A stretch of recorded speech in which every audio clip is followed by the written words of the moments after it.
This is a View from the Bridge, official podcast of the Belfast Giants for kingdomofthegiants.com. Today is Tuesday, the 26th of October, 2021. And my name is Patrick Smith. What a weekend for the Belfast Giants. Pretty much a mixed bag and a lot to talk about on this week's show. A loss to Manchester that made me very angry. If anybody follows me on Twitter, everybody saw that. And if you met me in the pub afterwards, definitely saw that. The shootout cup victory over Dundee, and we'll be putting your questions to Ciaran Long. We'll also be hearing from Kevin Raine and Sam Ruopp and Lewis Hook. We'll start by a few introductions, of course. Mr. McJimsey, how are you? Good evening. I'm very well, Patrick. Thank you. Mr. Kitchen, keeping well? Spot on. Thank you. And the man who's by your side on Sunday, Mr. Neil, how are you? Yeah, grateful for that chance to take in a game with Sis. Good fun, but yeah, doing good, boys. Always good to be in your company on a Tuesday evening. Obviously, normally at this point, we would say, right, let's start into the games. But there's something we need to start with, first of all. 19 years ago on this day, the Belfast Giants took on the Nottingham Panthers. And the game ended in a way that made its mark on Belfast Giants fans for years to come. Something that maybe we hadn't seen at the Odyssey Arena to that extent in the almost 2 and a bit years that the team had been around. Almost 2 years that the team had been around. Something that maybe shocked a lot of the fan bases, but something that didn't shock others because it was probably part of the game. We're talking, of course, about the brawl at the end that forever will be known as Never Forgive, Never Forget. Mr. McJimsey, let's start with you. 19 years. It's a long time, Paddy, isn't it? I guess when you're saying about the people weren't used to it, I guess we were used to fighting in the game, and we were used to even maybe some fights that went beyond okay. But this was like gratuitous violence at the end, where one of our guys was being held by one or two others while Nikar stripped off and punched him in the back of the head, causing like long-term damage to Paxton. You know, he spoke openly about it at the time. We've got some good interviews with Paxton in the past about it. And, you know, it was something that's burned into the memory and something that gives you a bit of fire in the belly every time you want to play against the Nottingham Panthers. I don't know whether Paddy's... I don't know whether... He's way to find Barry Nikar. He's gone, mate. He's gone. We're still live. Keep going. We're still live, so what do we do? Oh, he's back. He's Did back. you find Barry Nikar? I assume you guys continued when I dropped out there? Yeah. For a bit anyway, yeah. The show descended into chaos. It was martial law in here. Where did we get to, boys? I've already said my piece, Paddy. Yeah, look, and you see Tom Darnell and Mike Hicks being like protagonists right in the middle of this for those watching on YouTube, yeah. And it's that moment when Barry Nikar decides to strip the 44 jersey off and get into Paxton, who's already in a 1-1. I think it was Christian Tobert, is he going with at that time? Tobert, yeah. Yeah, and for whatever reason, Nikar was able to get loose and through some snide digs. Here he comes in the back of Paxton's head. And you've seen the pictures from the other side when Paxton goes off the ice. He's pretty badly hurt, and it was something that affected him for a long time. But the very next time the Panthers came to town, I think it was the 29th or 30th of December, he had to answer the bell at centre ice. And I remember Gary Moran saying that Nikar never got beat in his career, but he certainly took a beat down that night. Simon, from your perspective, obviously, up until this point, you were renowned on the ice in Northern Ireland. This sort of effect, this sort of thing was no surprise to you, as it may have been a surprise to a lot of the Belfast Giants fans.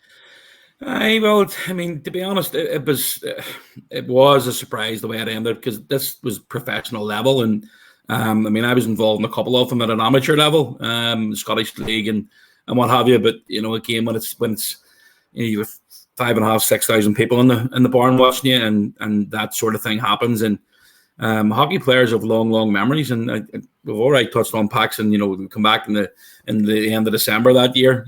Just thank goodness Stephen Nolan show wasn't about then. You know,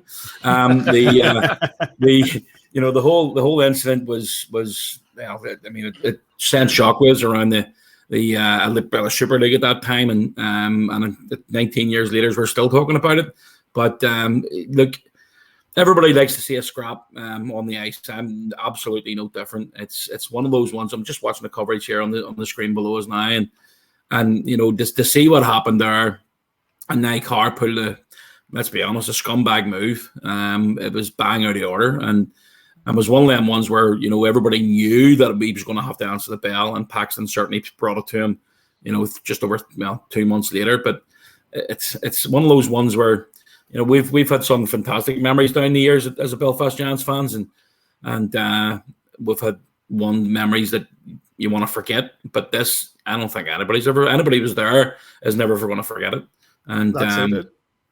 Sorry, I was just going to come in and say one of the things that Barry Carr was assessed a travesty of the game and received an 8-game suspension, and it was coming back in that game in late December against the Belfast Giants that he had to answer the bell against Paxton Schulte, and Schulte gave him 4. From my perspective, I was a young lad stood on the bridge, of course, watching from there, and the game. You had Corey Carlander was ejected from the game midway through the second period.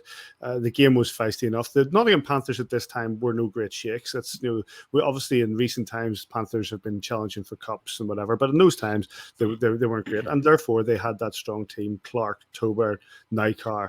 There's Dodie Wood there right in the centre if you're watching on YouTube. These were guys who were in there for a reason, and that reason was to be a tough team, maybe to be an entertainingly tough team, and the Giants fell foul of that in this game. A couple of other memories I have from it. If you are watching on the YouTube channel, or you do see the video itself on YouTube, you'll notice that the glass at the pocket rocket Whale McCulloch was there, and he was watching through the glass. I don't know why I just didn't open the door and send them on. Also, you see the old "Where to Tonight" bananas watching on, taking you all the way back to those early seasons. But I remember writing a piece, and Davy, you asked me to look for it earlier on. I couldn't find it, but I wrote a piece years ago when Paul Eddy came into the Belfast Giants, because it's obviously taken as a bit of a comedy thing in FNF times, and Nottingham Panthers fans think it's an obsessive thing and that we're obsessed with them. The actual reason is this was a pivotal moment. This was an early pivotal moment for a lot of Belfast Giants fans. It certainly was a pivotal moment in the history of me watching the game. It's not about anybody else. It's all about us. It's all about how we reacted to this and how we remember this and how we believe that this changed our outlook on the game and on our outlook on our own team and how we believe the game should be played. Joel, coming to you, what are you? Obviously, you're one. You keep telling us you're one of the younger ones. Were you here for this? Did you see this, or what does this event mean to you? So this kind of night is like all those people who say they saw the Beatles at the Cavern Club, and the Giants fan base, everybody claimed they were there. There was about 30,000 in the 7,000 SSE Arena that night. I wasn't there. I was still probably just touching my teenage years, something like that. You would have went a few times a season, with your parents or whatever else, but it was never really truly, I couldn't call myself a hockey fan. But my unique perspective on this is that as Paddy displays the mug for those on YouTube, we must get those on sale again. My unique perspective on a night like this is that I come in a little bit later, but it's a cornerstone moment of a very, very young fledgling Belfast Giants. It's a moment that has shaped the culture of the club to the present day. From sort of, and I make no mistake about the fact that I only really seriously started coming to every game in about 2010.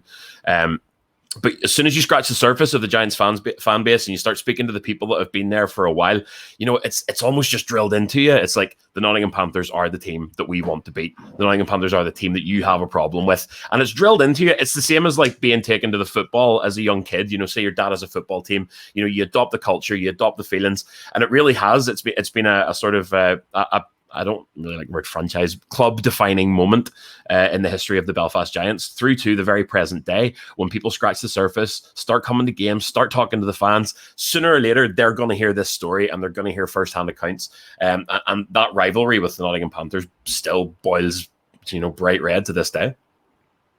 See, it's interesting. Sorry, Paddy, just watching in there. You just look at some of the guys that, look at a very, very young Todd Kelman. You got Matt Sos was there, Curtis Bowen, Rocket Ron Stevens.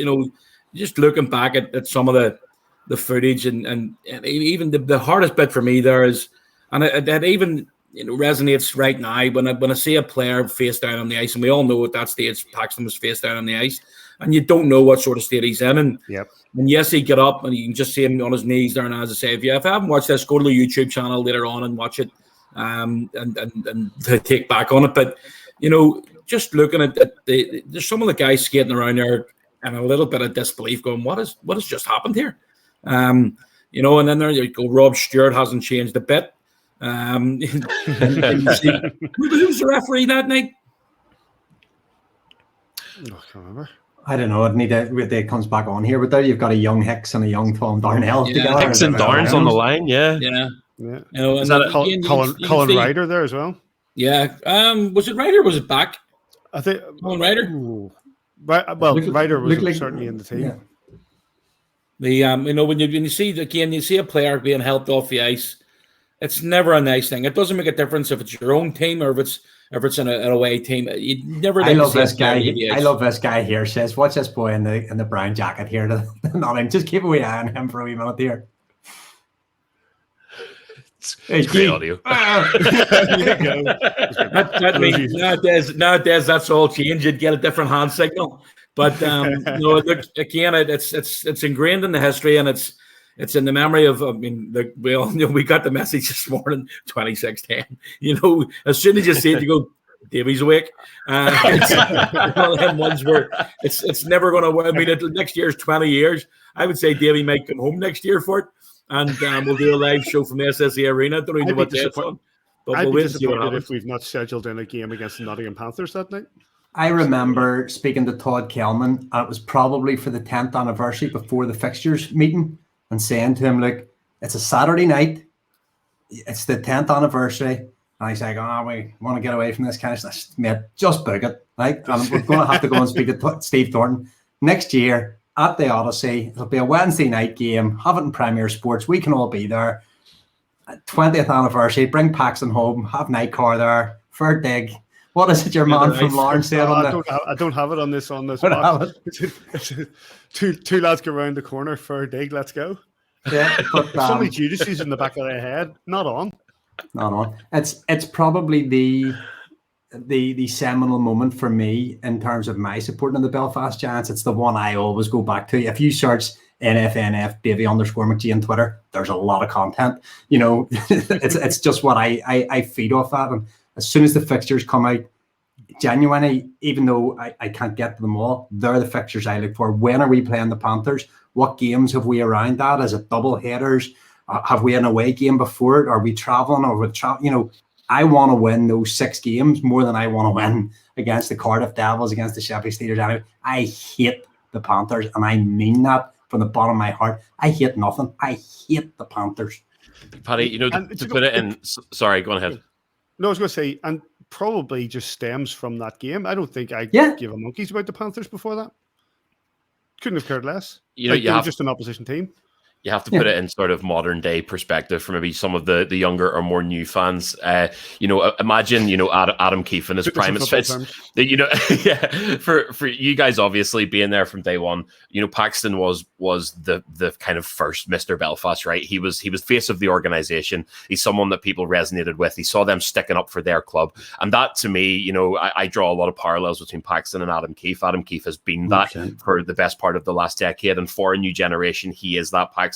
Paxton always holds a special place in the heart of those kind of first-time fans, day one fans, because he was there from the genesis, and there's a lot of special kind of meaning attached to that. But picture, Adam Keefe in his prime for the Belfast Giants, getting into a fight with somebody and being jumped on from behind by Zach Fitzgerald and seriously injured from punches to the back of the head. How would you, as a fan, and knowing what Adam Keefe means to you in this present day, how would you feel, and would that carry on? And for the people that say, "Oh, you're Davy, you're obsessed. This comes up every year, blah blah blah." So I wouldn't have dropped that. If I saw that happen to, and I picked Zach Fitzgerald out of a hat, no reason at all for that. But if I had seen that, I'm never letting that go. That defines my fandom of the club. So I completely get it, and long may it last. I'm going to give. We're going to get stuck into the actual games and bring you back to the modern day. It is but just before I do that, like I say, it is just mostly about us. It's mostly about our memories of the game. Everybody takes memories of the game, and everybody takes memories of their team, something that drives them, something that they'll always bring up, and those people who were there. And this is just it. This was the genesis of that, you could say. Yes, we won titles. Yes, we went on to win the playoffs. This team went on to win the playoffs. But this is where we are now, and this is who the Belfast Giants are. To give you a little bit of historical context, this obviously the Belfast Giants won that game 3-2. Nobody really mentions that, but the games either side of that, it was a hell of a week. On the Thursday before that, the Belfast Giants faced the Manchester Storm in the Manchester Storm's last ever game of their first. That game was void. Was it the MEN Arena? No, at the SSE. At the Odyssey. Yeah, they came out. You remember Stevie Ladd came out and he was with the Storm and they had a big photograph. That was the Thursday before. Then you had the Saturday against the Nottingham Panthers, and then the following Wednesday, you had the last game the Giants ever played against what were the Scottish Eagles. That game was void as well. So it was a historical week of the Belfast Giants and the ISL at that time, because the ISL was crumbling, and little did we know what was going to come next. And here we are. Right, let's get if somebody sends Davy a message, because he seems to have dropped out. But I don't think he's put his 50 in the meter. Yeah, he seems to have blacked out. Whatever. He's way outside to calm down. He'd be back in a minute. It's one of those nights. Let's get stuck into the games from the weekend, unfortunately. We'll start off, of course, with Saturday night's game against the aforementioned Manchester Storm in their most recent what's the word? The most recent incarnation. I was going to say incarceration. Incarnation. It was a 3-0 shutout for the Manchester Storm at the Drizzle Dome. Goals coming from Adam Brady in the first period, and then Cameron Critchlow followed by Scott Simmons less than 30 seconds later. Goalkeepers, Matt Ginn, a 32-shot shutout. On the other side, Tyler Beskorowany, 34 shots on, 3 goals against. Referees were Tom Perring and Liam Sewell. I'm going to go to you, Says. What went wrong? I can't say preparation, because I watched the practice all week, and Adam, he was drilling into them what way they were going to have to play to do and be successful. And look, again, the Manchester Storm, I touched on this last week. They got absolutely humped by the Five Flyers previous a couple of nights beforehand. Yes, they played Dundee on the Thursday night and they beat Dundee. I think it was 5-2, 5-1, 5-2. And they come out flying in that game as well, because I did watch the highlights of it. But when the team gets spanked 8-0, you know that it's either going to go one or two ways. You know that they're going to crumble in the next game, or you know that they're going to come out fighting, and they come out fighting. And in a wee pokey rink like that, I think we just got away from what we do, and we couldn't do it. I mean, I spoke to Taff after the game, and Paddy, you were there. You probably got a better view on it than what anybody else has. And you've been in that rink more than any of the rest of us as well. But, with the way the ice is, with the way the facility is, you need to play smart hockey. And unfortunately for us, we didn't perform. We found it very difficult to get going. And I mean, even, you've got to hand it to Matt Ginn. Matt Ginn pulled off a number of very, very good saves, but we made it really, really difficult on ourselves. You're trying to carry the puck on ice that's being skated on. I was going to say by thousands of people, but that's obviously not the case. But you get hundreds of people skating on that ice every week, and it does have an effect on it. It's when you get figure skaters going on the ice like that, means that the ice is a little bit thicker, it's a bit slower, and it's really difficult to get going. Adams keeps on saying, look, there's no excuse. We just didn't play well enough. We didn't turn up, and that's exactly what happened. And I was really disappointed because everybody, we were all watching it, apart from Paddy, who was at the game. We were all watching it online at the same time. We're putting in the WhatsApp groups, and then we're seeing the extreme happiness from Paddy afterwards, both on the WhatsApp group and on his Twitter account. And then we'll come back to John Crawley, which we'll talk about later on, no doubt. But there's so many things that we just didn't do. And for me, again, for getting into that rink, the most important thing coming out of that game is we learn how to go in the next time round. I can't remember. I don't even know when we played them again in the drizzle dome. But for a while, mate. Yeah, but as long as we learn from our mistakes of the game last Saturday. As long as we learn from Saturday's game going into the next one, then we'll see what happens. But, you know, I wouldn't be surprised, as I say, we play them at home in a couple of weeks, and I would like to think there's going to be a big reaction to that, because I know it's hurt a lot of players, and I see a lot of comments on Facebook and Twitter and saying that the players just looked as if they didn't care. I seen them on the Sunday morning coming into the rink. They had to get up at 4:15, I think it was 4:15 a.m. alarm to get the everything breakfast and get to the airport and get on to the flight to come home and then try and get a sleep for a couple of hours before the 4 p.m. face-off on Sunday. I seen them in the dressing room before, and I seen that they were hurting. And even after Sunday's game, which we'll go on to talk about, and we'll come back to that as well, for me, that's something positive to take away from it, because they weren't happy with their performance on Saturday night. The suggestion that the team don't care is a lazy one. I think people who you can try and give excuses for a team getting beat. You can try and give excuses for a team not hitting the levels of performance that you don't want or you don't see. Are you in the game that you watch? But to say that the players don't care is just a lazy way to approach it. The thing was, Davy, we spoke to David Goodwin last week. We asked about the tight ice, and he says it wasn't an issue. It seemed to be an issue from what I was watching there. The guy, we know the Storm know how to play on that ice. It's soft ice. It's a tight rink. They know how to get in the way. Matt Ginn was facing shots, but anything he was facing was the good stuff was being blocked. Davy's mic's off. Joel. It's going well tonight. NFL. Well, if I was Davy, I'd probably be saying that the Giants were probably held to the perimeter. There he is. Listen, let him go, Paddy. He knows more than me. Let him go. Davy, back to you. Go. So what was that, Joel? Perimeter, something? Yeah, mate. Tight ice, soft ice, perimeter. Hey, look, and we talked about the size of the ice and things happening that wee bit quicker, and without. Robert Fitzpatrick said to me whenever we started doing this in an official capacity a number of years ago, you sometimes have to be careful between the criticism versus critiquing. And who are we to tell Griffin Reinhardt how to play hockey or criticize his game?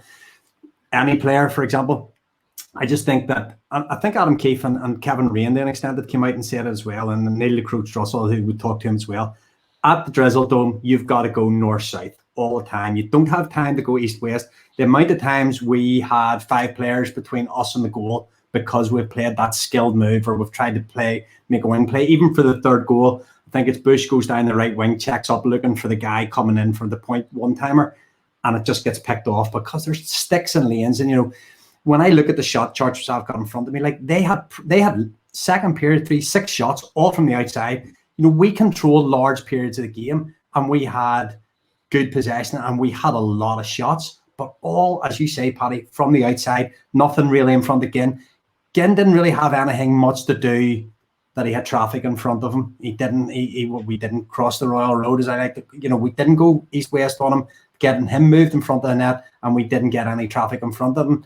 And he's a good goalie, and once he gets a few saves in that glove, big glove hand, it becomes more difficult. And I think I'm not even going to say we didn't want to pay the price, but we just didn't go to the blue paint. We just didn't do it. The shot charts tell you where the shots are coming in from, and we didn't get inside there at all. We've scored, I know I say in this podcast a whole lot about where the majority of goals come statistically. That slot, low slot, that's where your goals come from. If you don't go there, you don't get goals.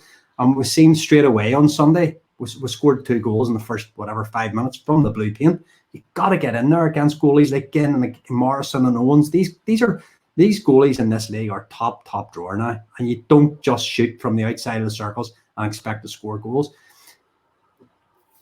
Again, to go back to coach, he was saying pretty much every team that have went into the storm shelter, you give them one game, and this was the first game for a lot of these guys. Experience in that rink, experience in those changing rooms, experience in the size of that rink, experience that ice, and they've had their one game now, and they have to redeem themselves when they go back in there again, because I don't know whether this is a thing or not, Simon, but if you're playing on 100-foot ice, and the way we've been playing this season so far, that cross ice diag pass, the spring the winger, we've been playing that a lot. if you're hitting that over 100 feet or slightly less because you're in from the board and you're hitting somebody, but a 95 feet pass is a lot easier to control than a 60-foot pass coming at the same tempo. We had a lot, and the distance between blue line to blue line is smaller as well. So I'm trying to make a critique point here.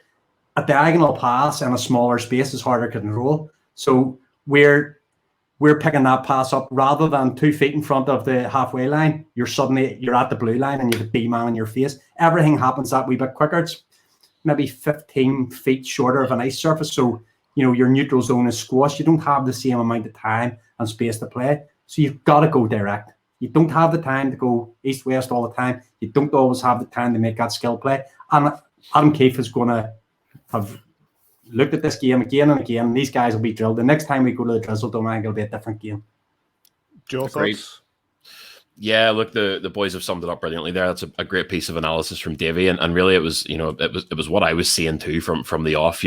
We've been in Coventry, we've been in Dundee, been in Fife, been in Cardiff, and really there's nothing just as claustrophobic and as tight as that ice surface. You could also see, I think, on the webcast too, even after the Zamboni had been over in period breaks, the ice stayed wet, especially in the corners and stuff for quite large periods. Periods of each period. You could tell that we were feeling the squeeze. We were being caught with kind of sloppy offsides that I don't think you would see from the Giants on bigger ice. We were struggling on face-offs, and if you just look not only the neutral zone, how small it is, but how close those face-off circles are to the crease. If you get caught on a draw in your defensive zone, you're in trouble immediately. But look, there's not much to add that the boys haven't already said. I think we're maybe overhandling the puck, trying to look for plays that would work on bigger ice and work on what we've played on so far, both home and away. But you need to go route one on that small ice surface. You compound the fact that a lot of these guys as well, they haven't played on a surface like that. Not only that, a lot of them haven't even played last year. So when was the last time some of those guys have been on an ice pad that small, maybe in their home rink or in their hometowns, whatever. So a lot of contributing factors came together there for that to be a tricky evening at the office. We knew that was something you could slip up on, and that's what happened. Simon? To be honest, I know people say about it happens quicker, and to be honest, I think that's an excuse. Yes, okay, it's smaller, but they're professional hockey players. It shouldn't make that much of a difference. It really shouldn't. The ice quality, absolutely. If you watch that game compared to the game against Cardiff, for argument's sake, and see how fast Jordan Boucher actually is, he can't get moving. He just can't get moving. The ice is too soft for him to skate as fast as he can. The Cardiff rink is really good. The ice is a really good quality, and the SSE Arena, again, it's got better year on year. Fife's ice is really, really good, and you can fly on that. You seen him scoring the 2 goals against the Fife Flyers, where he knocked one off a wall, went round the defenseman, picked it up, and drove the net. But the ice, the quality of ice in the Drizzle Dome is poor, and I think it's a big thing for the Manchester Storm, because they know how to play it. They've got a lot of big bodies that play on that ice surface really, really well at times. Says just before, I have a wee question for Paddy, who's obviously at the game, but for people that might not know about thickness of ice for different speeds and stuff, just give a wee quick, thin ice, fast, thick ice, slow kind of speed skating versus figure skating or whatever. Give as someone who worked on an ice rink. Yeah, the majority of the ice rinks around the UK and worldwide, it's only about 3/4 of an inch thick. A lot of people think it's a foot thick. It's nowhere near it. There's some times that Dundonald used to be able to kick. I mean, if the likes of the figure skaters going on and using their toe pick to go through, sometimes it was more or less through the concrete, and it takes a bit of time to get used to, to cover it in and make sure it's done properly. The thicker the ice, the slower it's going to be. It's just, it's a real pain, because our game is built on speed. We talked about this, David, on numerous occasions. Steve Thornton's always said about, we're trying to build a quicker team. We're trying to get guys going, and the ice there is crap. And again, I don't like using it. Yes, it's a smaller rink, but I don't like using that as an excuse. And I'm sure Adam's exactly the same. The guys have been brought up and playing on different sizes ice rinks all over the world. When they're baking from junior hockey the whole way up, they're probably more used to playing on a rink that size in North America than what they are on an Olympic ice rink. So that shouldn't be an excuse. We weren't good enough on Saturday night. That's the bottom line. We weren't good enough. We didn't do enough things that were drilled into us during the week. and as long as we learn from it, I've said it when I was talking earlier, as long as we learn from it, I think we'll be fine. And I absolutely agree with Davy. The next time we go into that rink, it's going to be a different game. Paddy, you were at it, and like kind of the analysis we've had, it was actually quite a close game. 1-0, right to just over 10 minutes to go, and the Giants at that stage put the foot down. Like they got an awful lot of possession and went up, and obviously then it's a bit of a breakaway. 2-on-2, 2-on-1. Reinhardt and Knight just can't get back to cover, and then we're chasing the game, and they come away almost immediately with a third. What was your own take on being there? I hate being there. It seems it seems every time we go. Like, obviously, we went in there with the belief that they're not performing too well. They get humped in Fife. We're looking to be league contenders. This should be a mismatch because we should be a stronger team. You looked at the PR from Manchester Storm themselves a couple of days before the game. They referred to the star-studded Belfast Giants coming to town. So they were aware that the team that we were bringing in was of a higher quality and to bring them onto the ice. So they were already pent up for that. But, I spent a predominant amount of the game stood next to our good friend, Neil, the coach Russell. And, we were both of the same opinion that the Giants just struggled to get going. They couldn't get the shots on goal. Everything was being blocked. It was all being tightened down. There was no real bite to the game from the Giants. And what you said earlier rings true, Davy, with regards to it being north-south. And the players in my head I can remember seeing in there scoring. Paul Dennisett scored in there for fun. What he had like three hat tricks in that barn because he was going directly through. It was no messing about. It was straight down the line and back of the net. Mike Raja straight down the back of the net. Chris Higgins straight down the line, back of the net. These are guys that I can remember in my head scoring in that place. Bobby Farnham straight down the line, back of the net. Because you were going. You were getting the space, you were getting the jump, and you were getting in on goal. It wasn't you're not going to score pretty goals in that rink. You're not. It's it's very difficult to pass around them, especially when they get tight round Ginner. And Ginner's a good goalie, right? He's a very good goalie. The fact that he's come back, he had retired, sort of. He'd been to the Coast League, and they brought him back in, and that's a coup for them because he can play in that rink and he knows how. But they also know how to shut down around him. And that's exactly what they did. And they were closing anything we'd moved perimeter and they were shutting down around him and everything was being bound back. So anything he did face, he was dealing with. And we weren't. And then what compounded were a few individual mistakes. Boucher's going to want that back. On that third goal, that was his error. And unfortunately for him, he's going to want that back. But it's just, it's just the way the game goes at that time. It was disappointing. I got angry. Of course I did. I was absolutely fuming. Didn't notice. I know you didn't, but I sort of kept that in. But but that's the game. That's the emotions you get when you go to a match when you're supporting the team. Sometimes you go in there, you want to see. I've seen Ciaran Long score against us now. It's when he's playing for Storm. It's just the way. That's just the way things go when you're there. It's disappointing, but I had a few drinks and got over it. And I saw an old friend of yours, Mr. Kitchen. Hi, John Crawley. John was our equipment manager for Team Ireland. Paddy sent me a photograph of him in I think it was your local bar, was it? It was. I discovered that his son, Nick, who works with Manchester Storm, just lives around the corner. So yeah, I know John's a top lad. Like, he's been around the game for a long, long time as well. And I've said to you the other night, Paddy, he always reminds me of Barry. From the me to you. he's a double off him. Like, it's very true, that actually.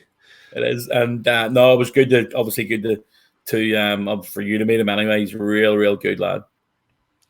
We're going to move on unless anybody else has any more comments on this. Yeah, I do actually. We're talking about how bad we played.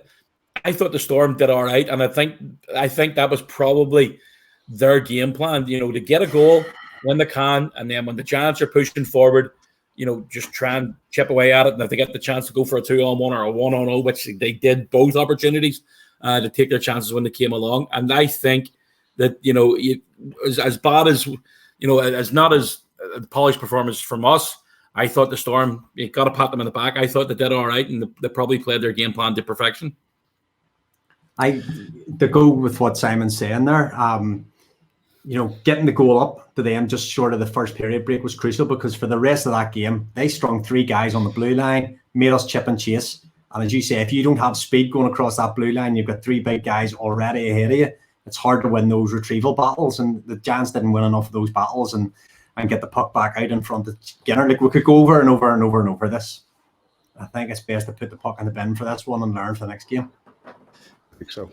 And we'll move on to that next time. The post-game interviews are on SoundCloud from a view from the bridge, and you can get the highlights from Storm TV.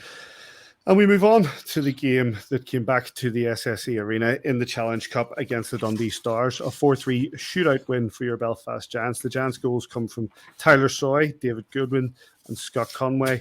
The Dundee Stars' goals in regular time coming from Giroud Desjardins, Connor Sills, and a second from Desjardins. And the shootout winner, came from Scott Conway. Regards to goals, 32 shots on Jackson Whistle, 3 goals against. Adam Marson, 25 shots on, 3 goals against. Refs were Andy Dalton and Chris Wells. Davy, I'll start with you on this one.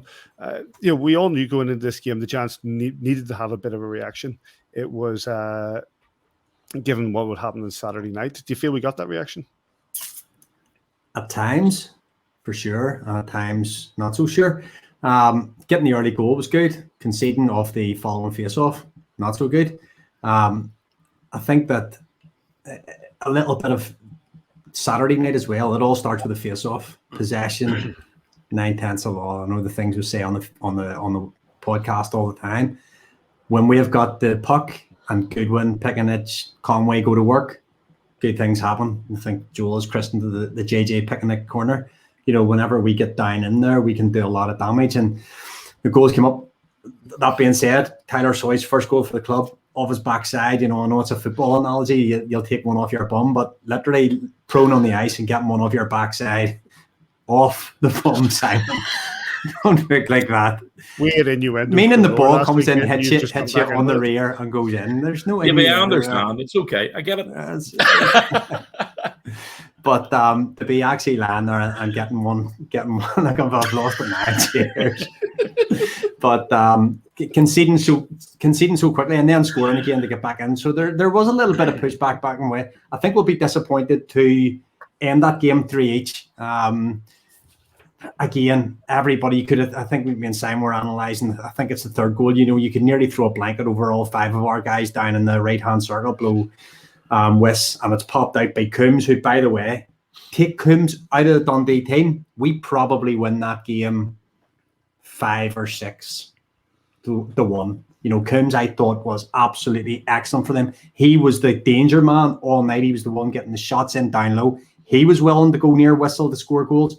He wants goals when he's on the ice, and I know if you're watching on YouTube here, you're able to see the goals back, and you can pick on your own goals. You think the goals you score are great and the goals you concede are terrible. I'm sure Pash is looking at the goals he conceded, at what his defence could have done better. And we for sure could have protected Jackson Whistle a wee bit better in some of the goals they scored. So lessons to be learned both ends. We've came away with the 2 points. Challenge Cup, bit of a dead rubber. Looking at a reaction from Saturday night. I don't think Adam Keefe completely got the reaction that he would have been hoping for, the response that he was hoping for. But it was a better... I'm not going to say it was even a better performance. We got the points, and that's all that I would be taking out of Sunday. Joel, we were outshot on home ice, which is not something that happens often. Yeah, it's a weird one. As you said at the top of the show, I had the opportunity to call it alongside Simon. I felt like a real cat and mouse game. I felt like we were possibly overcommitting forward, and maybe eagerness to score, having been shut out in Manchester the night before, and then there were maybe that kind of lapse at the back to concede. But for it to go back and forward like that was just it was unexpected. But credit, and we talked about this on the actual stream. Pash has got some real players in that lineup. Charlie Combs is outstanding. The wee man can skate. If you look at the size of guys like Connor Sills and someone that we're gonna have to talk about, Kyle Haas, boys, like. Kyle Haas made that ice pad his own on Sunday afternoon, and there were a lot of people that were kind of voicing that afterwards. People had maybe hoped that someone would step up or someone would take Haas on. He was sort of hitting it well and rubbing people up the wrong way. I don't know. I can't give you an explanation as to how we were shut out on home ice because, not shut out. Because as much as I say we were overcommitting forward to try and score, maybe we were being caught on the break more. I just feel that Dundee had the physical edge for 3 periods, and it's something that I would definitely like to see kind of addressed. It's the point I was going to move on to next, is aggression. You look across social media over the weekend, and that's what people felt was missing. We weren't pushing back against Haas, and arguably there was an incident in the Storm game the night before in the second or third period down in the far corner from where I was, where it seemed to get together, and maybe that's what it needed. It needed that bite. It needed that sort of that fight or something to fire the Giants up to get into it. But people, especially in this game, the way that Kyle Haas was acting, that they felt there wasn't enough aggression from the Belfast Giants. The game's changing, but keep on saying it. Haas he's a big lad. He finishes his checks. He throws his body about. He makes guys want to step up. He's got a blatant problem with Jordan Boucher. I have no idea what Boucher has said to him in a former life.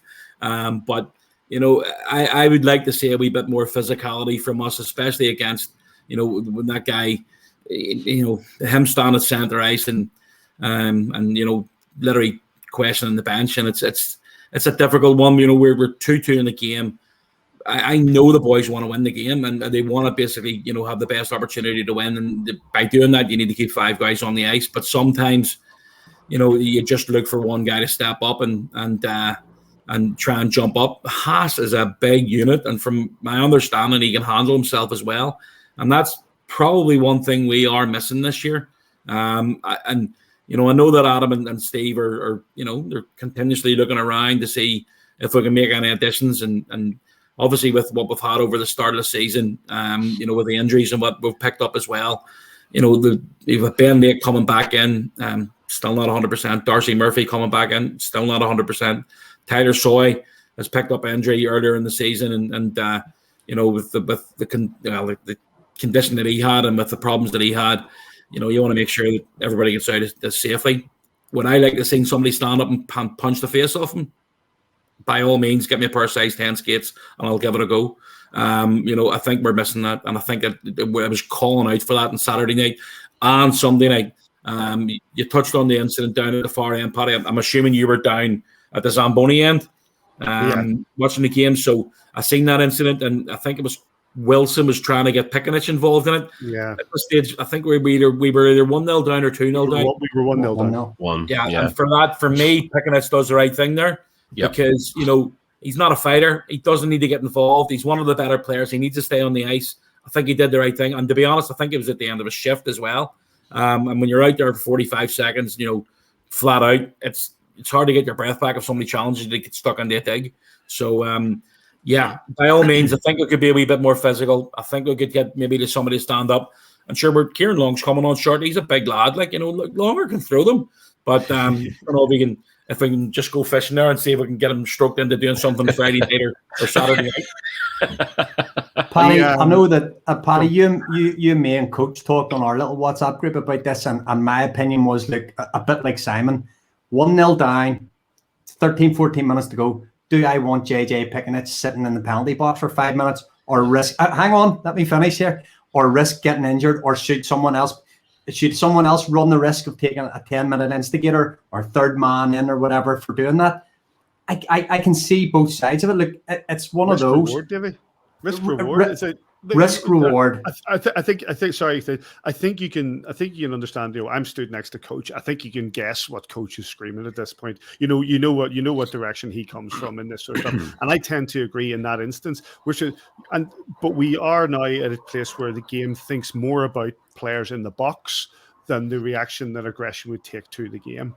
And do you risk an instigator penalty? Do you risk this? Do you risk that? Maybe that's what the game needs. Maybe that's what your team needs at times. But if you don't do it, you don't know. And what we end up with is skating away. You've got a fair point. Do we have somebody? Sorry, Joel.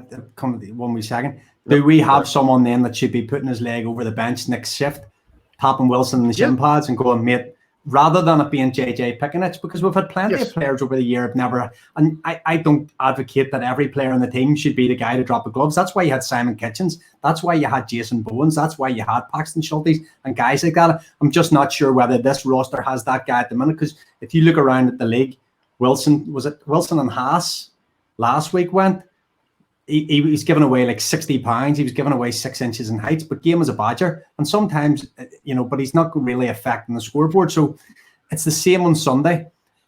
Did we need someone on Sunday particularly to drop the gloves with Haas on Sunday?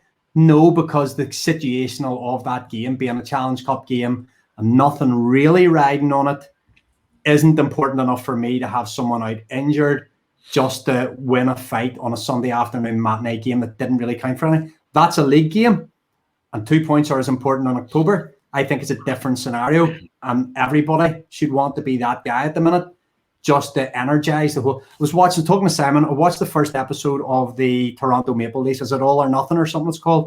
Wayne Simmons. All for nothing. Very good. That's a Leafs fan there. Wayne Simmons comes in and in his first game throws him down and energizes the whole. And Sheldon Keefe comes in afterwards, and he's absolute one of the Dynasty Keefe brothers comes in afterwards and saying how much Simmons energized and that win was him. So sometimes there's a time and a place for it, for sure. Am I sure that either of those situations was the time or the place? Maybe not. To Davy's point, and just sort of, backing up what Simon said earlier about the game is changing. We're going to get to it later in the show, but, Dops had a field day this week because Kevin Lindskog celebrated a wee bit hard. The man got fined for celebrating, and there was bans chucked out for all I saw was a bit of handbags after the game. So you talk about risk versus reward. It's risk of losing a player that you might need for a tight game. It's risk of supplementary discipline where you're down bodies maybe on the road the next weekend. And there is an awful lot to weigh up there aside from the actual game scenario. So it's a very fair point. It doesn't solve everything for somebody to roll on, drop the gloves and try and punch Haas in the face. Going to go to a couple of post-game interviews that he's got after the game. Sam, after the shootout victory over the Dundee Stars, difficult weekend for the boys. Last night's loss to the Manchester Storm. Looking for a reaction tonight. It's not a great performance, but coming out with the points was important. Yeah, absolutely. I mean, anytime that we can get points, we're going to take it. Doesn't matter how we play. At the end of the day, it's 2 points. So. Yeah, there's definitely some positives that we can take out of the game. I didn't think we played our best, but still, at the end of the day, I'm proud of the boys. Last night's performance in Manchester, it's a difficult rink to go into. I'm sure you noticed. You were playing. But it was a real battle in there. Did you learn any lessons for the next time you go? Yeah, absolutely. It's a very small rink, so I mean, anytime that you can shoot the puck, it can be a scoring chance. So I think we were trying to be a little bit too pretty out there, making some plays when we could have got the puck on net. And my brother played in Manchester, so I've watched his games before, and it was pretty cool to play in that rink where his old stomping grounds were. Tonight's game got off to a great start. First goal, and then all of a sudden, 11 seconds later, they get back in the game. Every time we pinched ahead, the Stars come back. They played solid hockey tonight. But as you say, getting the shootout win. Were you up for next for the shootout? I don't know. Who knows? I was ready. If my name was called, I had my move planned out. But don't tell anyone. Maybe next time. Come on. Thanks, Sam. Yes, thank you very much. Rainer, another tough game tonight.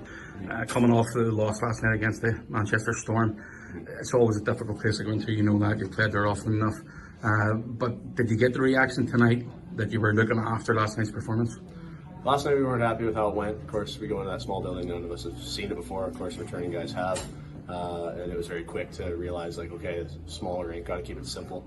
And, I think the more simple we kept it, the more opportunity we were able to get. But, we got some skilled forwards who want to be skilled. And I think that, when you want to make plays and you're forced in a situation to, keep it simple, it's kind of goes against what you want to do. So last night we failed to keep it simple, and we got bit for it.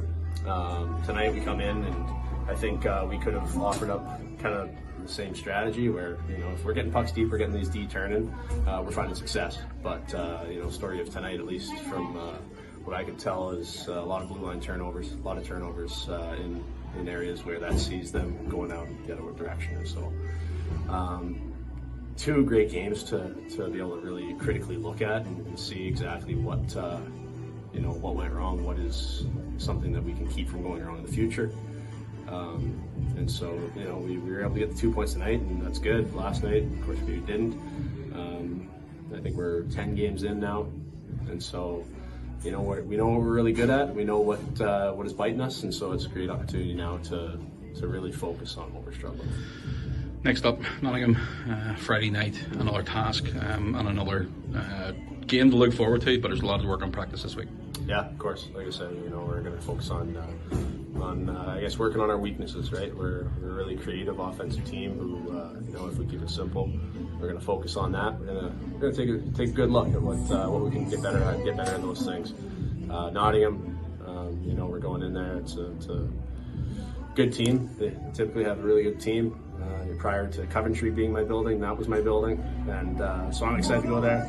And it's just another challenge, another place to go that we haven't gone yet, and it's. And that's what we got. Thanks to Sam Ruopp and to Kevin Raine for those interviews, guys. The highlights for that game, Belfast Giants TV. The Giants top the group, Challenge Cup Group A. They've already qualified through the next stage of the Challenge Cup, the quarterfinals. In fact, all three teams in Group A, with Dundee Stars and Fife Flyers, will qualify. The Manchester Storm, am I right? They're the ones who are dropping out. Yeah, because of Fife's win, the Storm lose out in a very, very good cup format. I don't think I think the Storm are the only team that didn't score a point in the Challenge Cup, and therefore I think that's them eliminated from that. Right, we're going to keep things moving here, gents, and we're going to hear from Mr. Lewis Hook, who spoke to Sis at training. Hooky, a mixed weekend. Nottingham Panthers. Nope, it wasn't Nottingham Panthers. Who was the last weekend? Manchester Storm. Manchester Storm and the Dundee Stars. The Manchester Storm, obviously losing out 3-0. You played there before. It's a difficult place to go into. What was your thoughts on that first game? I think, like you said, it's a difficult place to go to. It's a lot smaller than ours, and I think we just didn't play the right way. We didn't get off to a good start, and then they kind of build their team around that arena, and they played the perfect game for them, and we ended up on the losing side, which wasn't great. But hopefully next time we can counter that with a win. Come back on the Sunday, again a team that you've played a few times already this season, but it's never an easy test against the Dundee Stars, and it proved on Sunday as well. Yeah, exactly. We've played them many times, and I think they kind of they built their tactics to play against us, and obviously they found a way that suits them. Obviously speed, counting on our mistakes, and I think again we probably turned the puck over a few too many times. But huge to get the win on there. Sometimes you don't play well and you lose, and then sometimes you get the win. So it was good to get the win. What was the message from Adam after that game? Well, I think you see today in practice there's a lot more just competing and a bit of a bag skate. I don't think he was happy, and I don't think we were happy with how we played over the two games. And I think we just wanted to put it past, work hard today, and then get ready for Friday. Nottingham Panthers Friday night, another place difficult to go into. You know a wee bit about them, but you'll be looking forward to get back into Nottingham on Friday night. Yeah, and I think it'll be a good game. I think two similar teams, both teams probably want to fight for the title this year. So we're going to go in there and put the work in this week, and then hopefully come out on the winning side. Thank you very much, Lewis. No problem. Top man. Yeah.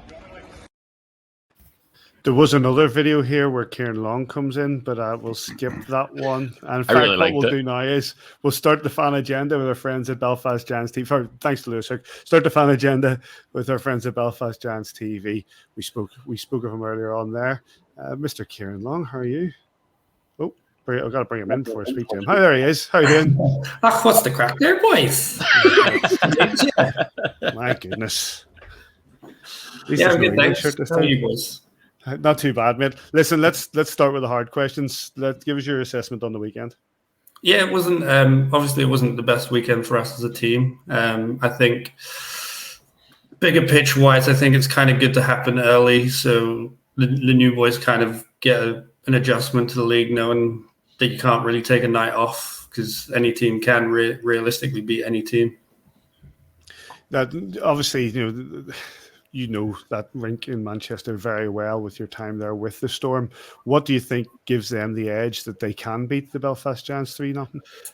I think it's obviously they get to train on that rink day in, day out. So just the knowledge of being on that ice. I mean, the first time I ever went there was in the EPL days, and I went from Basingstoke's Ice Arena, which was big, to Manchester. I remember doing a drill. It was the Canada Cup drill. I don't know if I think Kitchen would know it, but I was curling towards the boards with my head looking to the puck, and I just crushed myself straight into the boards. And I had Tony Hand staring at me like, "What on earth is this guy doing?" But yeah, no, it is tough going in there. It's just, I kind of look at it from my point of view. It's very similar to playing in the World Championships. Everything has to be so much quicker. You don't have any time on the puck at all. And if you don't have a good option, your best option is to chip it along the wall. Kind of standard question, Longer, that we ask, as you say, and a lot of new guys coming in here already. How important or how easy it is to get through to them, the sort of how important 2 points are in October compared, as March, because of the setup here where the league championship, if you like, is the main trophy to win rather than the play. Nice and all as we want to win the playoffs. How important it is to not drop points in October. Yeah, I think it goes down to the boys that have played in the league. That just need to get that message across, because obviously, even when I played in Manchester, we finished my first year. We finished second, and we dropped quite a few points early on. So, and just picturing if we'd won a few of those games, we could have been close to winning it that year. So yeah, it is a massive part of winning that league title. You finished, Davy? Yeah. Sorry. Longer. I'm always interested to find out what. It's a professional night tonight. Thank you. I'm always looking to find out and what comes out of other people's dressing rooms. With the likes of the message that you played in Manchester, what would Finnerty be? What information is Finnerty putting into you to play against a team like the Belfast Giants? Obviously, you're a Giant and you had a bit of a stint there during the summer, well, at the end of the summer last year, with the Elite Series, whatever it is. What message is he putting out there? What way for you guys to play against a team like the Giants? Just to be hard and physical, usually. Direct, simple, and obviously with that building, it's a lot easier to finish hits. Well, that's usually the majority of it, I think. It's been a while. Got the old lockdown brain, so that's as much as I can remember, really. I remember a few of his plays, but he hasn't done them just yet. Longer, just before we get into it, with Matt Nickerson now not in Belfast anymore, having a sick beard is actually my gimmick. So it'd be great if you would stop infringing on that. Not overly pleased about that. We always say no free ads on this show, but I saw on Twitter earlier that you were over with Barb at WOW Sports Therapy. Barb is obviously one of the Giants sports therapists, along with Austin Benson, those guys, along with wee Robbie. They all do amazing work. But my wife's actually just back from Barb tonight and totally swears by her. She's an absolute genius. But as you progress through your career, that obviously must become more and more of an important part of kind of taking care of your body. Especially, we heard from Hookie there. The boys maybe get a bit of a bag skate after the weekend, and how important is that kind of taking care of your body and that recovery away from the ice? Yeah, it's massive. It's big to, like, your recovery is big because obviously it gives you more energy once you get back. If you're not looking after your body, the next game you're going to be heaking and you're not going to be able to give 100%. So yeah, it is crucial, and Bob's is tough, which I like because she gets those elbows in. I haven't let her use the dry needles on me. That's a little bit too scary for me. she doesn't go easy. No, swear by the dry needles, mate. Swear by the dry needles, absolutely. It's petrifying. It's not sore at all. As another athlete, Davy, you would attest to the dry needles effectiveness. Yeah. Absolutely. I'm still playing Somerset County, made it nearly 60, you know. And you broke your leg once. Did I? Oh yes, that's right. I did break my leg. Bad break. Gotta go to a couple of ones from Twitter. Longer. I'll start one with Glenn DeCocky. He says, "Who's worse for chirping you, Dees or Dylan?" Oh. When Dees was my equipment guy, Dees, hands down, and now it's Dylan. Constant Dylan. Hello, Jasmine. Hi. Yes, we catch you. How you doing? The Teal Trooper, did playing in New Zealand for the Canterbury Red Devils leave a lasting impression or just make you homesick for the UK? No, honestly, that was probably one of the best experiences I've ever had. What more could you ask for? Playing a game you love in one of the most beautiful countries I've ever been to. I actually described it pretty similar to Northern Ireland, actually. It's small and there's a lot to go and see. It's wonderful. There's a fan agenda question from your chief trooper, Dylan Kaki, on Facebook, and as it says, is it true once you retire you're going to Turkey to fix that hairline? The plan is to keep a hold of it for the wedding, and once the wedding's done, and we'll see once this starts to thin, I think maybe I'll shred it off and just keep this. Nice, it's a strong. And if I don't like that, then yeah, I probably will go to Turkey and get the old. Just turn your head upside down. The upside down. Remember that old Daddy's ketchup bottle? You turned it upside down. I just like to say there's nothing wrong with going bald gracefully. No. Just want to throw that in there. Yeah. We talked to you probably the first week of the season, and you've been playing a bit on D, and then now you're back up front again, but you're playing centre, you're playing some shifts in the wing. How hard is it just to sort of kind of establish a bit of a rhythm for yourself? It's not too difficult. I mean, the hardest thing would be taking the face-offs. I think if you're in the face-offs constantly, you knowing who you're going up against, and you're able to try and watch what they're doing with their stick or what they're doing with their hands before the puck drops. And it's a little bit of a tough one if you're in and out, and then you're kind of not always paying attention, which I probably should be, but it is difficult to go in and out, I would say. So, Longer, tell us about your new job. Oh, well, there's a couple. Well, one's not a job, one's I'm learning. But so I've got the new learning experience. Oh, so my new learning experience. I am actually, so I had my induction in barbering for this course last Wednesday, and I am cutting Lewis Hook's hair this Wednesday. Can we so live stream my first cut? Can we live stream that, please? So, yeah, we can try. I'm sure I'll butcher it. He wears hats all the time anyway. Longer, this weekend, we're heading to Nottingham for the first time. Another arena team, another team that Davy absolutely despises. And how the boy, obviously, had practice today. I seen the practice today.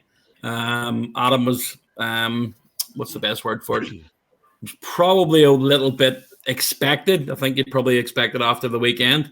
But there was a few guys blowing out their butts at the end of it, wasn't there?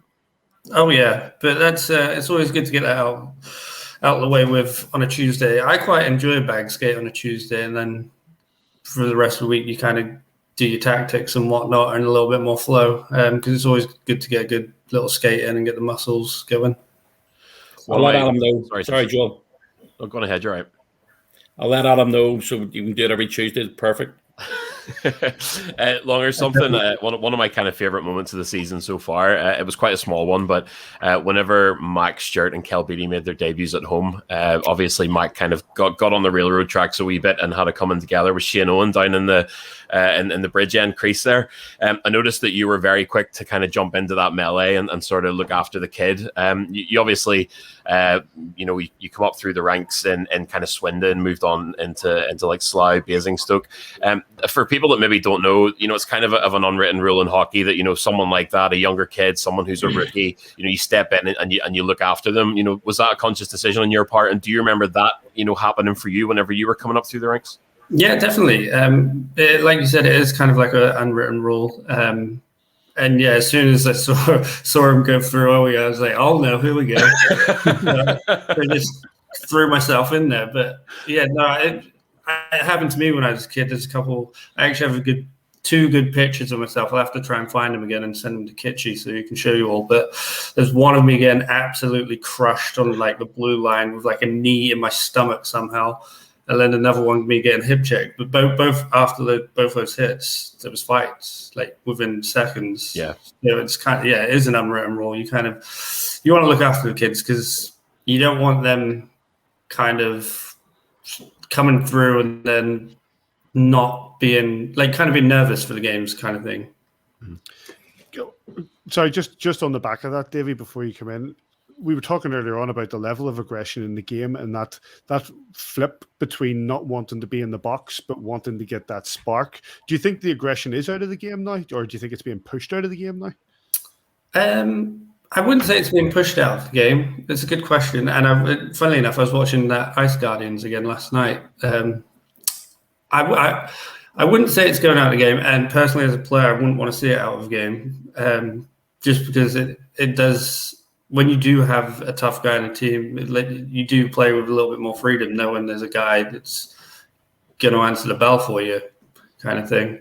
But yeah, I do think it's still there. It's still early on as well, so I'm sure you'll see a few of the boys throw the gloves down at some point. You won't have seen, and I'd be surprised if you listen back to the start of the show tonight, but today is the 26th of October. Might mean an awful lot to you, but the 26th of October 2002 was a real seminal moment for the Belfast Giants. It was the first time that there'd ever been like a bench clearance, massive brawl at the Odyssey against the Nottingham Panthers. Hence my still 19 years later absolute hatred of everything, even the colour yellow turns me. So, you know, if you were playing for Man United, you would know about the rivalry with Liverpool, or if you were playing for Rangers Celtic or Celtic Rangers backwards and forwards. Sorry for jumping in. That Liverpool and Man United is probably not the best part to use. Spurs, Arsenal, whatever, you know, those big rivalries. If you like, if one of the small city rivalries as well. But, you know, for many Belfast Giants fans of our generation, I know that Joel's talking about the younger ones coming through. If it had happened to Adam Keefe, for example, one of those bench clearance brawls where somebody rips his shirt off and digs Keefe from behind. I don't know if you've ever even seen the footage, but how do we as fans get across the players just how important it is to beat the Nottingham Panthers? It's a tough question. Can you feel it? I didn't know the history. I feel that every game, though. I think a lot of hockey players, just as a professional, you never want to go into a game to lose a game. But knowing how well Nottingham have been doing, I'm sure will G the boys up, and I'm sure if they watch some of these clips that we're about to watch, we'll get the boys going even more. Well, this is the clip from this day 19 years ago, and you'll see Paxton Schulte gets into it with Tobert on the far side here. But if you keep an eye down the bottom corner here, Barry Nygaard strips his shirt off and starts sucker punching Paxton in the back of the head. And this kind of created a rivalry. Then the next, he got an 8-match ban, and the game that came back was against the Panthers. It was like New Year's Eve in the Odyssey, and they went centre ice, you know, first shift. So it's kind of folklore now. It's just one of those, as I say, seminal moments in the club's history. You see that car, what a Judas weed. That is wild. And see who the two linos are? Tom Darnell and Mike Hicks. Classic. But it's you know, there's a question: has the aggression come out of the game? To that extent, it has. To that extent, it definitely has. You don't. It's very rare now to see the old bench clearances. Yeah, just go back on Friday night for us. There's the question. I'll speak to the boys to see what I can get. That's what he was working his way towards there. Well done, David. David 100% wanting something at the NIC. Couple of ones to finish off with from Twitter. Longer. The standard one, Alan Brett. Would you rather play against a horse-sized duck or 100 duck-sized horses? I mean, I'd take either. Batter them all. Send them all. The big one leading the small ones. Just bring them on. Come at me. Let's see. We've got Rosie Auckland Have you picked up any Jan-specific habits or phrases since donning the tail? Oh, I'm just God. glad to see you back. Wow. The man's accent, I mean. Where do I even start? I picked up quite a lot. I mean, obviously, Barry Hannah, Northern Irish, from Putterdyne. She gave me a few good ones to start with. Laura, I love imitating her. Her laugh is atrocious. Big hello to Laura. Big hello. Yeah. But yeah, I've got a few phrases, but you put me on the spot, so it might be a little tough to get them out of me. Nah, no problem. Anything else? I think there's some on Facebook with her, Joe. No, it was that absolute zinger from Dylan. Good evening, my friend Dylan. Had to get that one in. But no, I think you've rounded it up there, Paddy. We've rounded it up. Well, in that case, then, 2 games this weekend, obviously against the Panthers, and then at home to the Flash, and it's going to be a weekend that you guys will want to show as a reaction to what's taken place the weekend past. Yeah, definitely. I think we're going to approach this Nottingham game similar to the way we approached Cardiff. It's a big game, obviously, and I think the boys are pretty pumped up for it to try and get back on the train to the proper way we should be playing. Nice one. Listen, mate, thanks very much for joining us, and good luck this weekend, and we'll catch up with you again soon. Cheers, lads. Cheers, Longer. Cheers, Longer. See you in the morning. Great to have Ciaran Long back on the show. Always good fun. Mr. Neil, what's the news? Yeah, let's take a quick look down the results over the past week, boys. Quite a lot of midweekers in the past week in the actual league. Last Wednesday, the 20th, Nottingham beat the Guildford Flames 4-3 at home. Last Thursday, the Manchester Storm beat Dundee by 6-2. On Saturday, the Storm were at home. Don't want to talk about it anymore. And on Sunday, Sheffield Steelers beat the Fife Flyers 5-2, and the Cardiff Devils shut the Manchester Storm out 3-0 down at Odyssey Arena, Wales. In the Challenge Cup, which is pretty much wrapped up at this point, Saturday, Guildford beat Coventry 2-0. Dundee lost at home to Fife. They picked up another win. A couple of new bodies in at Fife. They seem to, be turning a little bit of a corner. I know Craig Peacock got a couple of goals. And also on Saturday, Nottingham beat Sheffield in probably the game of the weekend in a 3-2 overtime win. And on Sunday, aside from Belfast's 4-3 shutout win in Belfast, the Coventry Blaze were beaten at home 2-1 by the Guildford Flames. In terms of league news this week, boys, it's probably best to get straight into it. I mentioned it earlier on. I don't know if you have the song keyed up, Paddy. It has been a professional night at the office, but we have more action from our friends at the Department of Player Safety. He's nailed it. Docs. It's working. Docs. Docs. I got a telling off from TV's Neil Coach Russell about this not working at the weekend. He says, it's just not like you. Just not like you. When we got back on my day. Yeah, look, a quick rundown. It's been picking up a lot of views on social media, and it's been talked about a lot today. But long story short, following the Guildford Flames win over the Coventry Blaze in the Sky Dome, Kevin Lindskog, the goaltender, who has been in the headlines for on the other side of a DOPS decision whenever he was sort of kicked at by his name is completely forgotten. Lindskog has been fined for essentially what was an over-celebration at the end of the game. The play, I think it was a 6-on-3 at the time, Coventry piling forward on Guildford, trying to get a goal back. Time elapsed, just pretty much in front of his crease, and he does a bit of jumping up and down, which I think he actually has previous for. They say this celebration is part of his normal game. That sparked a bit of a melee. David Brawl got in the mix. He was trying to scrap boys around the crease, trying to scrap boys at the bench. But by the time it was all said and done, Lindskog has been fined. Jake Bolton has, Guildford Flames, number 19, Jake Bolton has been suspended for 2 games and picked up a fine. David Brawl, they wrote an essay on Brawler. He has been fined and also suspended for 4 games. And David Clements of the Coventry Blaze has been fined, suspended for 2. And just to cap it all off, head coach Danny Stewart has been fined. I think that this is an absolutely wild overreaction, to be honest.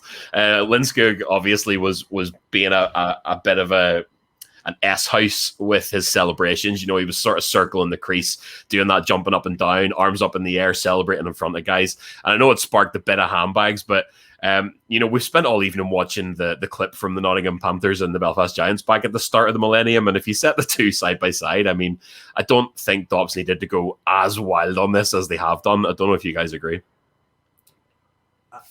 It's interesting that the only person not suspended out of the whole thing is the guy that kind of creates it all. I don't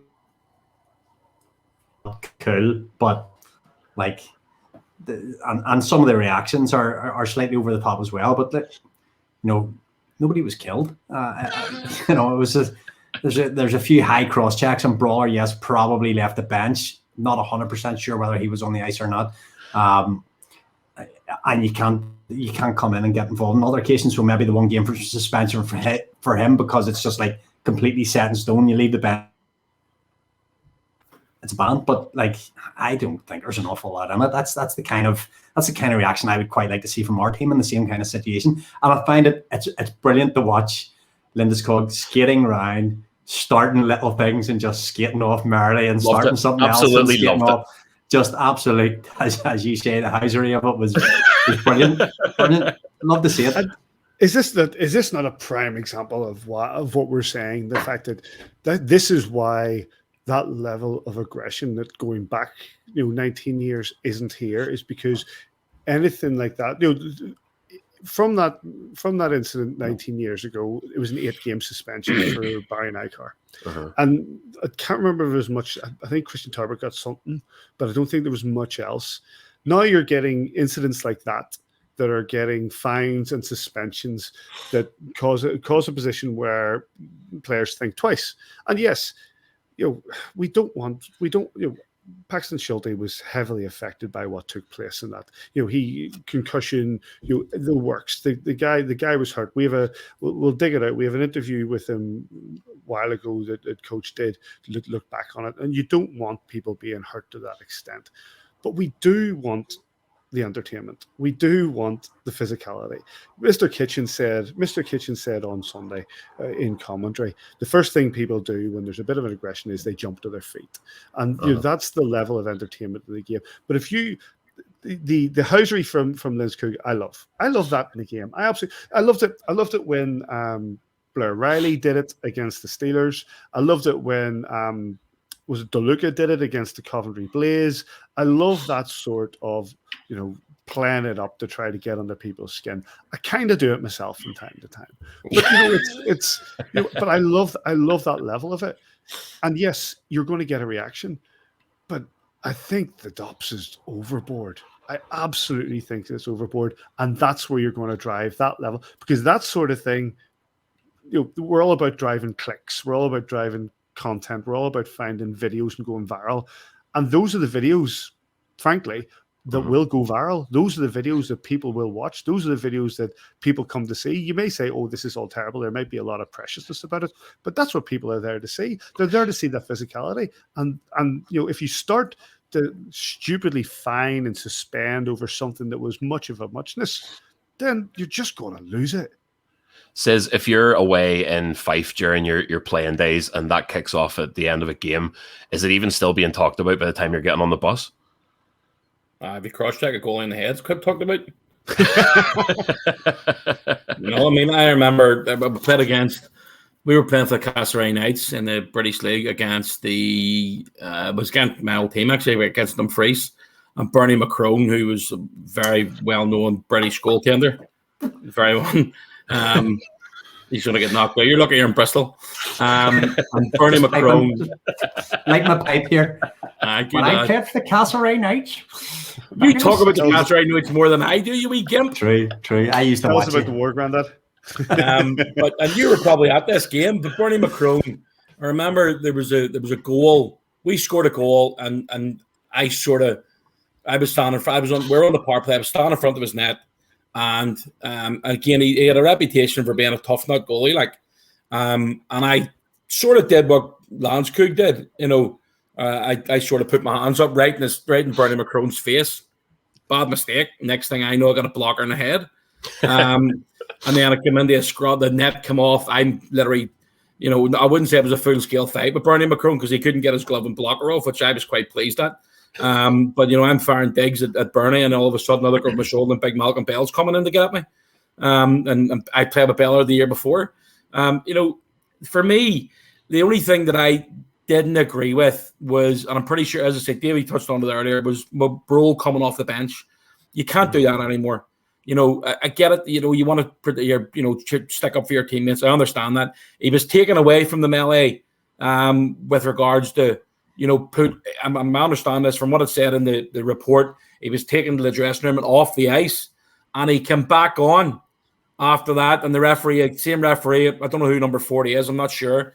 Andy Miller.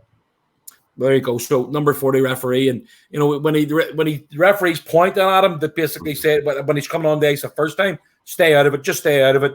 He pushed him out of the way, give him a bit of an elbow in the head, skating past. For that, we talked about it before. Yeah. The referees are integral; they're a very important part of the game. You can't be doing that. And if he gets a suspension for that, I have no issue with what he does after that. He didn't really grab anybody with any malice, and he didn't really get involved in anything after that. Did Dops suspend him a little bit too much? I think they're trying to make an example of it. I don't think they want it to happen again. I've no problem with a 4-game suspension for hitting the referee. None whatsoever. Yeah. And again, because he was pushed off the ice and taken more or less towards the locker room and coming back on, he deserves what he got, in my opinion. The rest of them, I don't really care. We don't play either of them in any time where it affects the suspensions anyway, so I don't really care.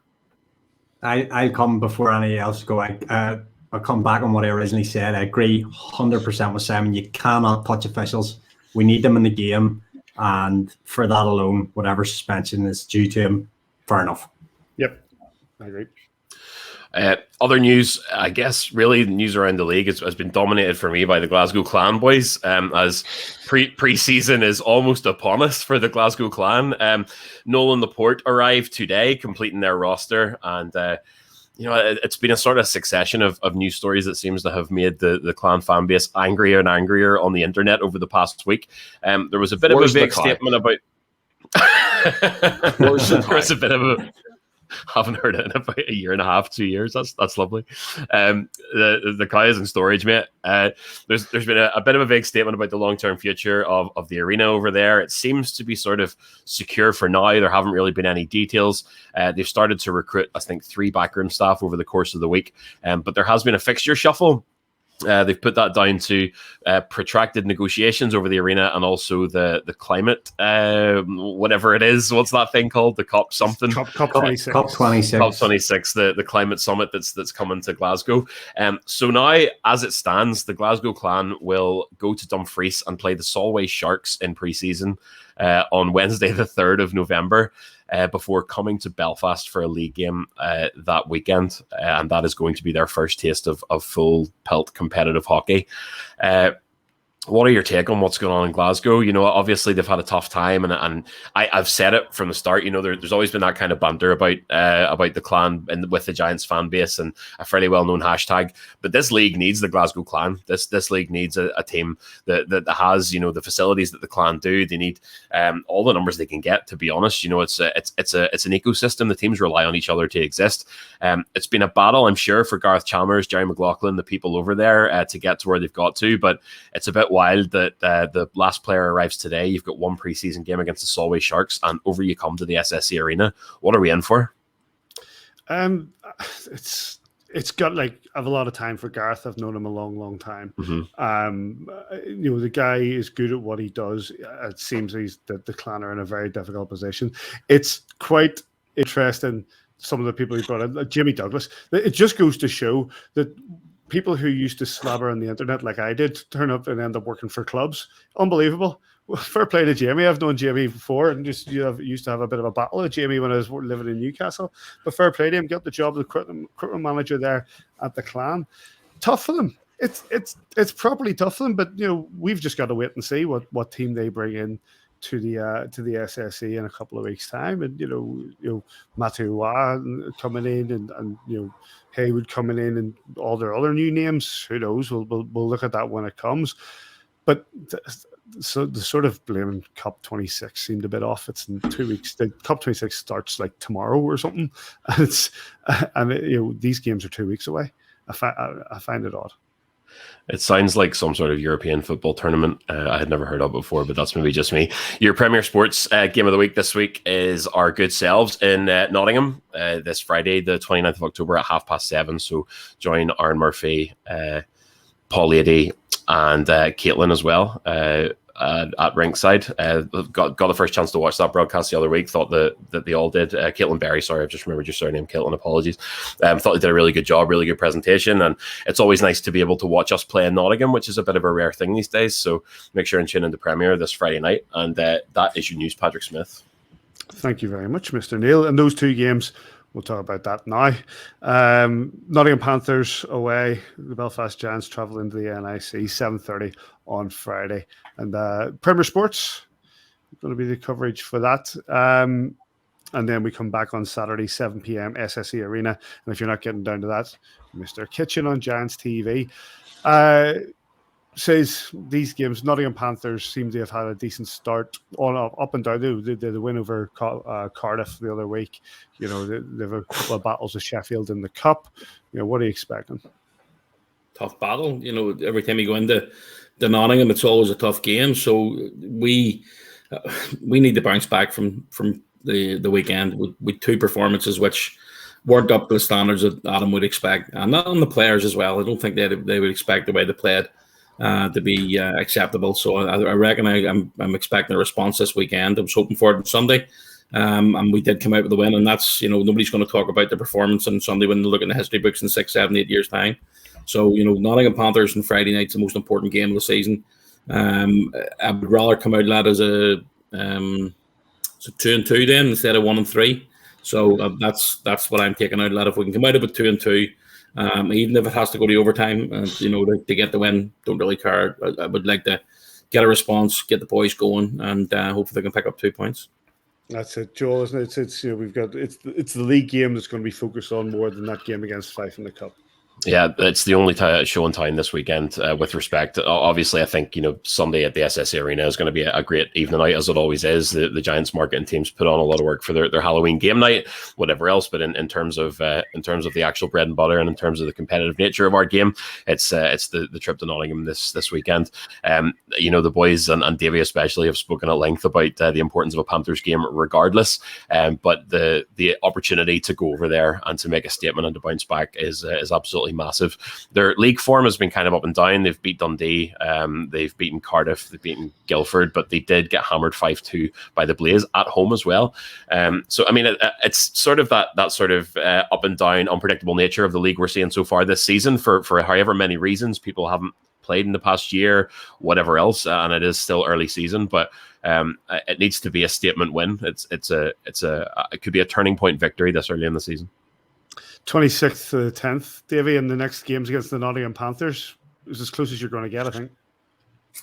Hopefully I've put enough into Ciaran Long there. They can take it to the locker room in the morning and ask the boys to do a solid for me. Those games, Friday, 7:30 p.m. Get that on Premier Sports with Murph, Paul Lady and the guys.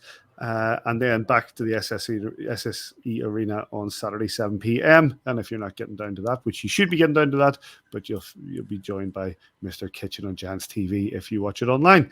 Any other business, boys? Yes, I do. Just want to pass our condolences on to the family of Ian Barton. Ian was he passed away last week, unfortunately. I'm not sure exactly the cause of the passing, but Ian was heavily involved with the Odyssey Trust and the Odyssey Arena. He was a massive Belfast Giants fan. As his wife June as well. Always came to the games. He was the accountant or one of the accountants back for the Odyssey right from the very start. Still followed the Giants right the whole way through to the last season. And he was heavily involved with Friendship 4. He was always one of the chaperones looking after all the teams with John Small and Father Bryan and Wee Gordy. And our thoughts are with the family and it's a sad passing of Ian Barton. Here. Anything else, boys? Nope. On that sad all good, note, boss. On that sad note, yes, our sympathies go out to the Barton family. Really sad. We're really sorry to hear that. And on that, let's wrap things up, gents. Big thanks to Kevin Raine, Sam Ruopp, Lewis Hook, and of course Ciaran Long joined us earlier on. Thanks to Storm and Giants TV for the highlights, and to Mr. Majemski for putting those together for us, and Mr. Kitchen for getting down to training and all that, and getting those interviews. Those games, like I said, Nottingham Panthers away on Friday on Premier Sports, and then at home to the Five Flyers in the Cup. Get yourself down there or follow it on Giants TV. You can get us on at Avftb on Twitter, Facebook, and at kingdomofthegiants.com. Gents, as good as always to see you. Thanks, boys. Thanks, nothing from the other two. That's fine. Good night, Paddy. Cheers, mate. Thanks. Let's go. That's it. NF, boys. NF, indeed. And wherever you are this weekend, we hope you enjoy your hockey. And we'll catch you here next time on A View from the Bridge.